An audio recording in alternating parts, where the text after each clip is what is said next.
My name is Daria Outlaw, and I am a systems administrator here at Goddard, and I provide IT support services for the Hubble Space Telescope project. Systems administrators are IT professionals that provide services to ensure that organizations' computer systems are functioning. Our role and responsibility is to provide support to users, to troubleshoot issues, and to provide overall networking support. IT and IT infrastructure is the foundation that makes things possible for Hubble. And as systems administrators, we have a tendency to work in the background, but we are the ones that kind of keep things running. I am from a small town in North Carolina, and I was educated in the public school systems there. From there, I did my undergraduate studies at North Carolina Central University and my graduate studies at Johns Hopkins University. I actually have been working at Goddard Space Flight Center for 25 years. Once I am at the office, the first thing that I do is go through email and voicemail, setting priorities to address user requests, and then just kind of going out to solve whatever problems that have come our way. Alongside of that, we have daily ongoing tasks, things such as patching and upgrading systems, or replacing or upgrading hardware, supporting computer systems, servers, and the overall network in general. My favorite part of the job, being able to work directly with our users. Hubble has a remarkable talent, and being able to work face-to-face, day-to-day with remarkable people, I think is probably one of the highlights. My advice to other young women that are coming up in this profession or any profession is to surround yourself with a network of positive people that you can learn from. You cannot be afraid of mistakes. Mistakes are valuable learning tools. Being a woman in any male-dominant industry, some of the challenges that we face are the challenges of being seen or being heard or just being accepted for our overall gifts and talents. But what I've learned is that you have to have confidence in yourself. You have to believe in yourself, stand your ground, and just keep moving forward. It gives me a great sense of pride to be able to work on Hubble and to be able to work alongside so many remarkable women that through their profession, they're changing the game and opening up so many doors for others.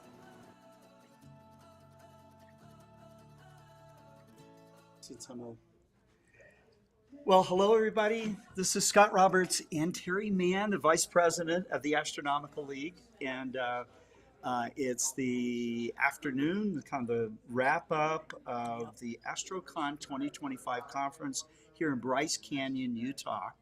And so, were you out observing last night? Last night I went out. I didn't set up the whole rig. I decided just because I've been busy and I haven't really Right. had time to get everything together. But I thought I would just take out a camera and tripod and go out and look. And oh my gosh, the Milky Way was absolutely So this was beautiful. Rainbow Point, right? No, No? I did not go to Rainbow Point. Where did you I went go? up about 5,000 feet, somewhere in a park in a huge pull off, and you could see all around you.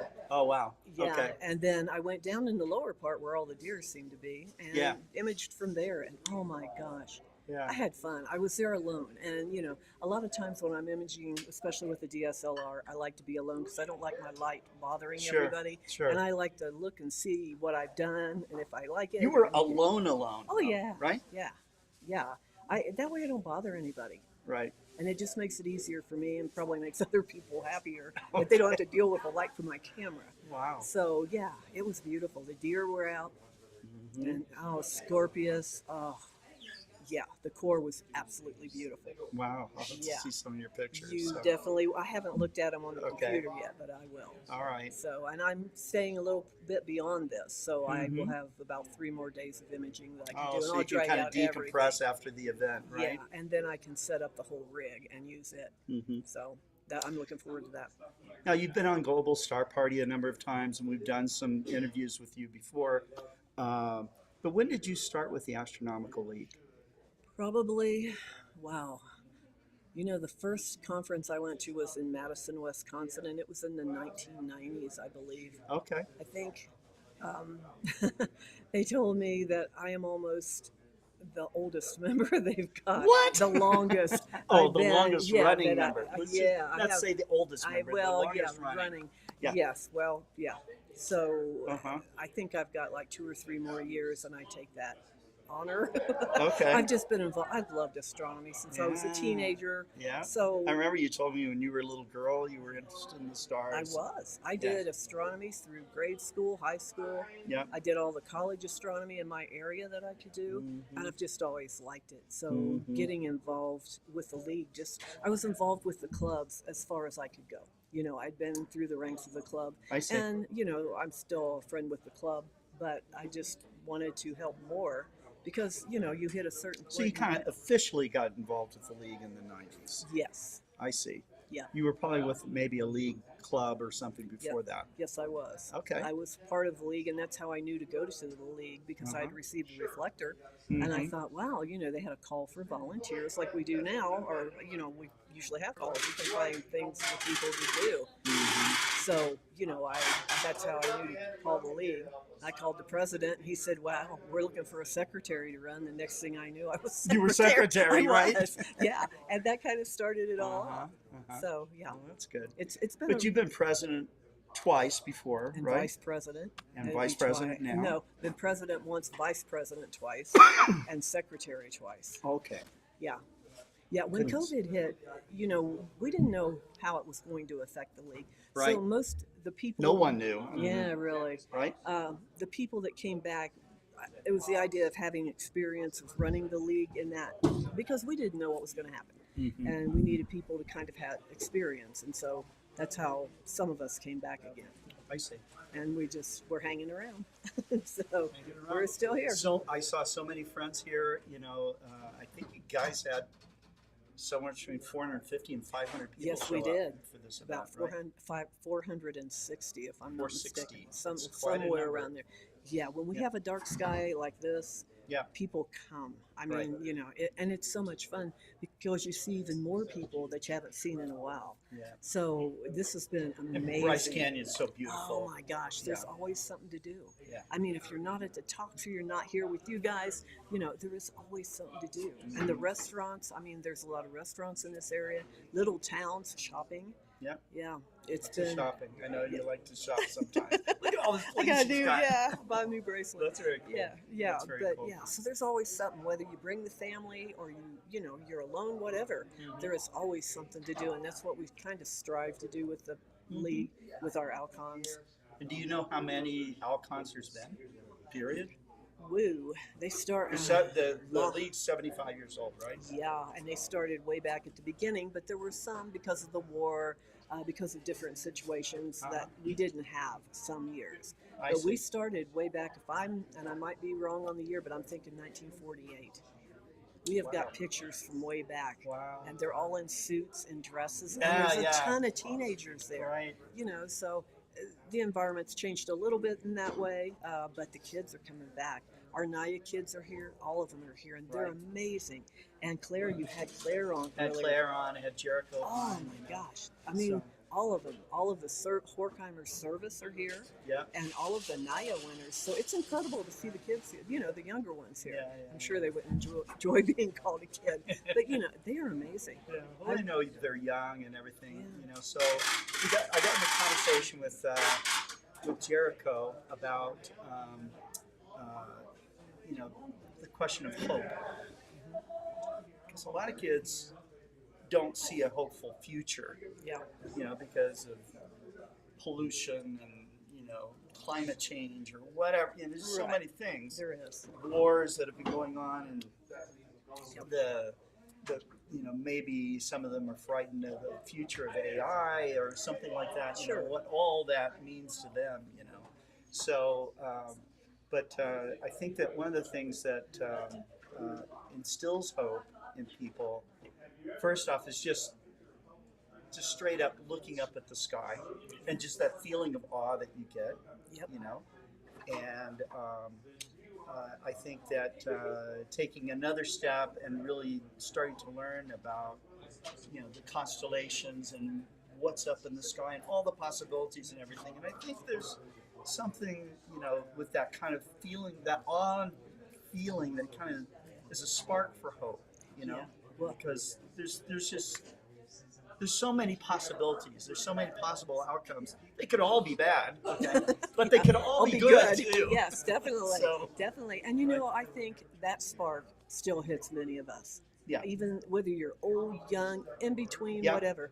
When you get out under a dark sky like we have here, and you look up, and that Milky Way is shining like a sparkly cloud, Oh yeah. it just It's everything, the stress just kind of goes melts away, away, and you right? realize, you know, you're not so big in this world. You know, it's Yeah, your there's problems aren't so big in this right, world. And, right, and you know, it just really kind of opens you up, and you just relaxed. It has yeah. that effect on me anyway. Yeah, When I can actually get out there and just stand there for a few minutes and look at dark skies, especially when I look at an image I take too, it just wow, because that image picks up more than what my eyes do. Sure. So it's incredible what is out there, and it's incredible, and I believe people can do a lot if they put their mind to it. And these kids that are here, they are incredible. I mean, they have opened up and realized a lot of this stuff at a young age. I only wish I was as smart as they are at this age. Oh my God. It's Yeah. just watching them. I mean, it is. And Some of them have such confidence. I mean, even just bringing them on camera here, uh, you know, they're just so easily able to communicate, and you know, those are things too that I think getting involved in astronomy outreach, especially at a young age, right, you know, where you force yourself to kind of get up and talk about something. right, yeah. But if you're talking about something that's as awesome as the universe, okay, um, you know, I think it opens you up to. So many conversations. My Yeah. gosh, when you talk about the Yeah. universe, you talk about imaging, you talk about visual, my gosh, the whole world opens up. Yeah. I mean, I can sit down with a complete stranger and have an unbelievable conversation and learn so much Sure. from other people. And That's I think that is, we all do that. You know, you're never too old or too young to learn. And so this is a great place to start, and league conventions are a great place to start. Great place to go. So many people that are speaking and so many things to do.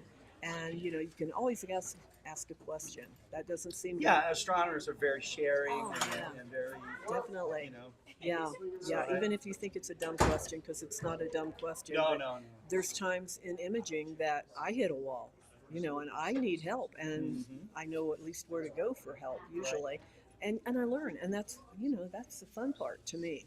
I mean, there's nights you want to pull your hair out when your cameras aren't Right, working. and stuff. Yeah. Or you forgot the cable that Oh attaches gosh. to the whatever. Yes, when you travel, you have to set up first and then pack everything. Yes. I forgot something. I heard some funny stories here about having everything all set up and then forgetting things like the camera. Okay. Oh, I did. The first night out at the imaging site, I was talking to everybody, and I said, well, I'm going to go ahead and go. And I started to walk away, and I said, wow, I guess I better get my camera before I go. Yeah, because You that's know? the reason for the whole trip, right? But I was so busy talking to everybody. Yeah, it was just amazing. The minds, the knowledge, everything. Terry, you gave, I watched most of it, okay? You gave a wonderful talk about Aurora.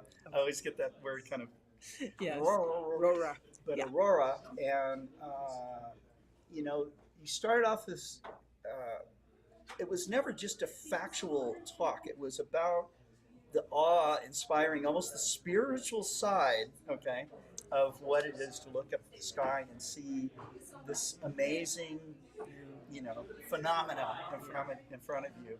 And then when you got into, she started to show stuff like real time, undoctored, okay, images of Aurora, you know, undulating. The low light video of a Yeah. real time Aurora. Yeah. Thank you for the compliment. I appreciate that. Yeah, it's funny because the Aurora is near and dear to my heart. I mean, I just have always enjoyed the Aurora. And, you know, when I was a kid, I wanted to see it. And now that I have, it always amazes me when someone says, well, I've seen it once, that's it. Because it's Seen it different every once? time. Yeah. Yeah. Yeah, I've heard that many times. But there's so much to it. But when I'm in a talk, usually it comes from the heart because it's experience. I don't go to the books and have to read and have to give facts and figures. If they want that, they can do that. I tell them how I do it, and they look at my pictures, and then, you know, there's questions. but every time I do it, I go back. I go back and remember, and I remember that night so well, and it's just part of me. Every time I look at a picture, and I'm sure many others are like this, when you look at something that you really enjoyed, it takes you back. And then it's just so simple because it's just you talking. Even though you don't know these people, you're talking to people that the are whole friends. audience was like, first off, it was a packed room, and everybody was really blown away by it. So I enjoyed it. Yeah. I enjoyed it probably more than they did because it just took me back to that night. Yeah. So many different nights. So yeah, thank you though. I really had a great time doing it. So let's go back to this particular Astronomical League.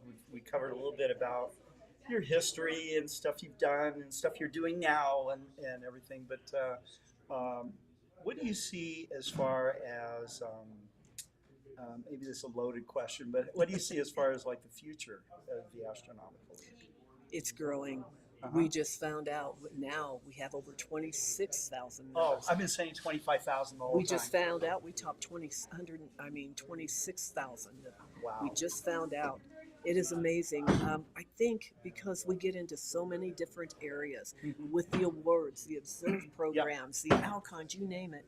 We've got our fingers in a lot of stuff, and everything is volunteer, but it is amazing. I think the future of the league is going to be to continue to grow and continue to support education and outreach. And I think that's one of the strong sources. The education really comes, we now have 92 observed programs. Wow. Yeah. So, and they just. Okay. I'm going to have to update all my numbers Yes, here. they just started an exoplanet observe program. So that's going to be a And new how many exciting. clubs? I've been saying 300 clubs. This is an amazing thing. The clubs have actually dropped. We were at 310. Okay. Now we're at 273, but yet more our members. the clubs are getting more members. The people aren't starting clubs. They are joining the existing Established clubs. I Yes, see. because you've got people that's got the telescopes, the education. Yep. They can go there one-on-one and learn. So it's amazing. I mean, it's great that they're doing that because, you have people that have been there for a while that know a lot about astronomy and the beginners, and they can talk to the people that really know their stuff and let them look through all different telescopes. So I really think the future of the league is to continue to grow.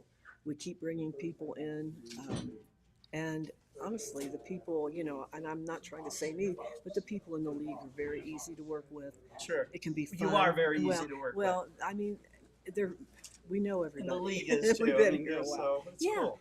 And that's so. I really believe the future is to keep growing and keep expanding, and just keep doing more and more and working on education and outreach. Okay.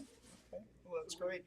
Well, if you're watching the program and you're not an Astronomical League member, you can certainly join. You can join as a member at large. You can go to astroleague.org. Or you can join one of the 270 some odd clubs across the country. And that's the preferred way. Join a local club. Let's help the local club. They will help you. If you don't have a local club, you can join as a member at large. If there's no club in the area. Yeah, if you're international, you live in another country. Yes, we do have international people. We are international now. That's right. So, However, if you can't find a club, join us through an MAL, a member at large. Yeah, well, so you're going to decompress for a couple of days after this? Yes, right? I am. Okay. We've got our banquet tonight. We've got the banquet tonight. All We've got the awards tonight. Okay, all right. Yeah, it will be, and we just got done with the business meeting. So, okay. Yeah, it's kind of like you run from one meeting to another. But it's fun. You see everybody along the way, and, finally, when it's all over tonight after the banquet, everybody will just be chilling. Excellent. Well, they're going to take away our I know. Astronomical League banner here. So, but it's been nice. You guys have really supported us. We really appreciate it. Back at you. You have helped the league, and you've supported the awards. I mean, it has been a great relationship between the league and Explore Scientific, and you have done an amazing job. You too. You broadcast AL Live. I mean, Astronomical League you Live. Host AL Live. I know, but I couldn't do it without you. So, we really appreciate all the help that we have got. And Scott, you have really done a lot for us. So thank you. Likewise. You have not done a lot just for us. It's been for the entire community, and you know, really, I think for youth around the world, because the seeds that you're planting, Yeah. you know, this just keeps going. So That you is know, what has happened every year. We grow more, Yep. and we expand a little bit more. So the future's good. yeah, You know. very good. Well, I think that's going to be a wrap, Okay. and you'll probably see some pictures maybe come up in our social streams and stuff like that. But you can go to the Astronomical League official Facebook page. They have an official YouTube page as well. Explore Scientific is also broadcasting this show as well, and so I don't have anything more to say except thank you and Thank keep looking you. up, everyone. Thank Thanks. you. Thank you, Thanks. Scott. Yep.